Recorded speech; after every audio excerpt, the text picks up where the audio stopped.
সত্যিই কি লাশটা তার খুনিকে ভালোবাসে, নাকি সব পথ বন্ধ বিদায় পুরনো পথে আবার ফিরে আসা?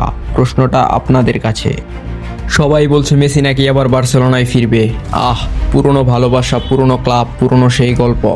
কিন্তু কিন্তু কিন্তু একটা মিনিট থামো। যে মানুষটা সত্যিই কাউকে ভালোবাসে, সে কি আগে অন্য কোথাও যেতে চায়? 2023 সালে মেসি যখন পিএসজি থেকে বিদায় নেয়, তখন সৌদি প্রো লিগ তাকে প্রথমে $400 মিলিয়ন অফার করেছিল। কিন্তু তখন তার কাছে এর চেয়ে বেটার অপশন ছিল ইন্টার মিয়ামি, কারণ ইন্টার মিয়ামি তার পরিবারের জন্য নিরাপদ ও আরামদায়ক ছিল। এখন আমার প্রশ্ন হচ্ছে, তার কাছে সুযোগ থাকার পরেও সে কেন সর্বপ্রথম বার্সাতে আসার উদ্যোগ নিল না?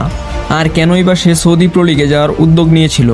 রিসেন্টলি সৌদি যখন তাকে রিজেক্ট করলো, তখন হঠাৎ তার পুরনো ভালোবাসার কথা মনে পড়ে গেল। তাহলে প্রশ্ন ওঠে, যে মানুষ বার্সাকে তার আত্মার অংশ বলে, সে কেন প্রথমে সৌদির টাকায় চোখ রাখলো?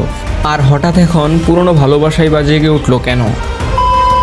আচ্ছা, একটা জিনিস ভেবে দেখুন তো, আপনার প্রথম ভালোবাসাকে হয়তো কোনো কারণে আপনার পাওয়া হয়নি। এখন আপনার কাছে যদি দুইটা অপশন থাকে, একটা হচ্ছে প্রচুর টাকা পয়সাওয়ালা মেয়ে, আর একটা হচ্ছে আপনার সেই পুরনো ভালোবাসা। আপনি যদি তাকে সত্যিই ভালোবেসে থাকেন, তাহলে প্রথমেই আপনি আপনার সেই পুরনো ভালোবাসাকেই চাইবেন।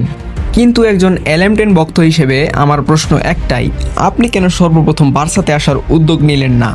আর কেনই বা সৌদি লিগে যাওয়ার চেষ্টা করলেন? বিষয়টা কি টাকার জন্য নয়?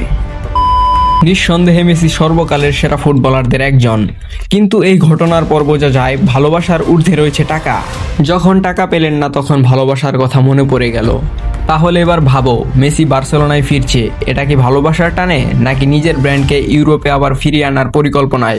ভালোবাসা নয়, এটা হয়তো একটা স্ট্র্যাটেজিক কামব্যাক। তোমার কি মনে হয়? কমেন্টে জানাও।